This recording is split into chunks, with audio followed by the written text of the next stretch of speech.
It's Throwback Thursday. As a TBT, I'm going to share with you all this picture of me being an absolute cutie patootie when I was a little girl. Please enjoy. Okay, today is Thursday, March 26th, and it is day 7 of at-home learning.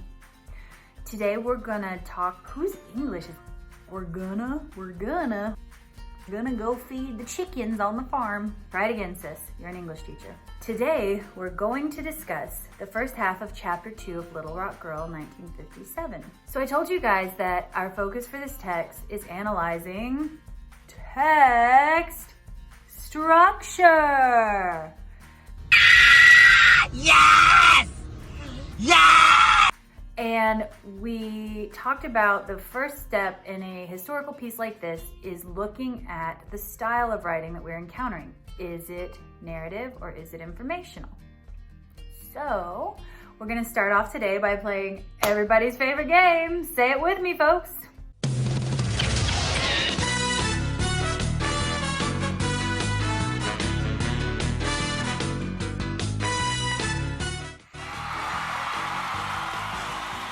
Is it a narrative? Woo!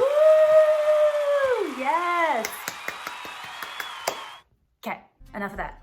So I'm keeping in mind my questions that I ask myself to determine if the piece I'm reading is a narrative. And the first question was, is there a main character? The first sentence reads, segregation was the law of the land in the South in the decades following Reconstruction after the Civil War. Now, segregation is not a character? I don't know. Die kenne ich nicht.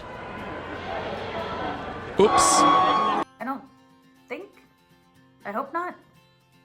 It's more of a concept or a topic. As I continue to read, I notice that we're touching on a number of different topics or concepts, but I'm not seeing a character. The only character that's mentioned is Jim Crow. That's kind of more of a concept as well. So I'm not finding a character. That's to say, not one central character. Several people are mentioned, but very fleetingly. Just one quick mention, Jackie Robinson, Rosa Parks, and we move on. So for that first question, it's nope, no main character. So I'm gonna move on to that second question I need to ask myself. Is there a plot? Again, looking back at this first part of chapter 2, it's largely conceptual. It's not even necessarily giving me like a timeline feel. We're talking about what is segregation? What did segregation look like in the South? The author does move on then to kind of discuss some major milestones in the quest for equal rights, but not one specific discernible plot. So that's another whammy. So I guess that final question, is there description? Does the author use those sensory details to really put me in the scene? And no, not really. It's very, very matter of fact. It's kind of more of a list than an experience. So it's another strike. So by that process of elimination, answering no to all those questions, I've ruled out the beginning of chapter 2 is not a narrative, which makes it informational text.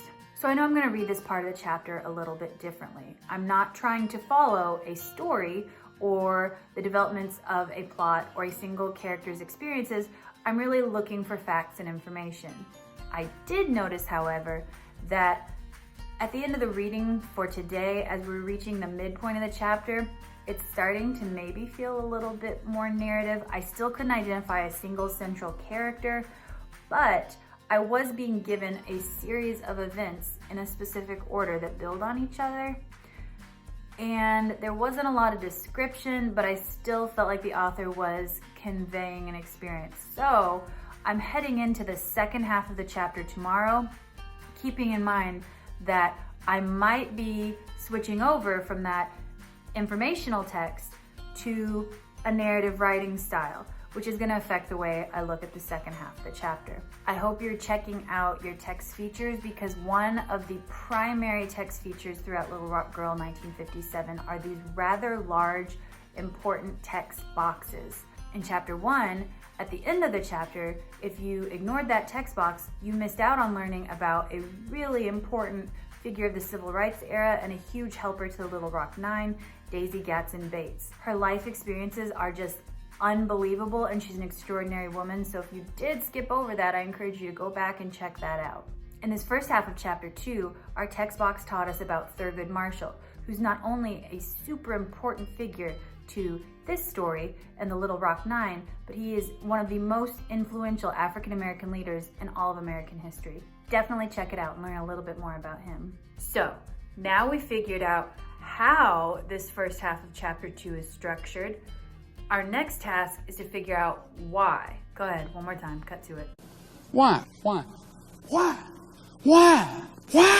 So we talked about the fact that chapter 1 was intentionally set up the way it was because it grabbed our attention and hooked us in as readers. It made us invest in the story. I always say that a good writer writes like his or her reader has no knowledge of the subject. If you do have background knowledge, that's an added bonus. But it's an author's job to give you all the information you might need to comprehend the text and understand what it is they're trying to tell you. Now, we've done some research on the Jim Crow era, and we had substantial background knowledge coming into this book. So pretty much the things we hear in that first part of chapter 2 are not necessarily new to us. However, Shelley Tugas has done her job by providing this information for her readers who don't have that same knowledge base. So the function of that first half of chapter 2 is to give us background knowledge. To review, so far, chapter 1 has drawn us in with an engaging narrative, and the first part of chapter 2 has given us that historical context we need to continue reading the story. So, for today, I'm just going to ask that you go ahead and finish chapter 2 if you haven't already. That would be pages 18 through 26 is technically the end of the text. There is a photograph on page 27 that is part of chapter 2, but the reading ends on page 26.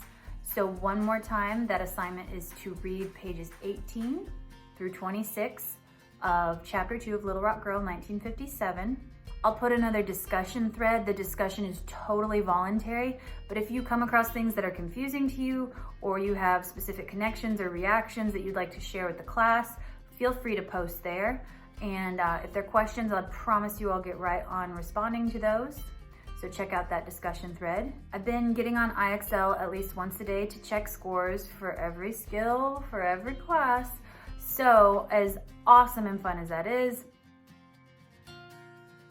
I haven't seen a lot of change in the last several days. So again, it's not required that you're on IXL every day, but I worry that some of you haven't gotten on at all since we've been out of school, and I really encourage you to do that. Last week, we looked at the required skill of D3 with the optional extra credit of V1. This week, we're looking at the required skill of D2 with the optional extra credit of J1. Again, no late penalties will be applied to any of these assessments, but just know if you haven't worked on any of them, they will be waiting for you when we get back from spring break. And as always, keep reading. Remember, the goal is 20 minutes a day, and it's not just because it's good for you, it's also a nice break from screen time. Feel free to chime in on the book talk discussion on Canvas. I'm actually getting some ideas for some books I might want to read next from the discussion thread. It's pretty cool. Also remember that your yellow reading log will be due the Friday after spring break. So that is Friday, April 10th. Please ask if you have questions about that. And that's it for me today.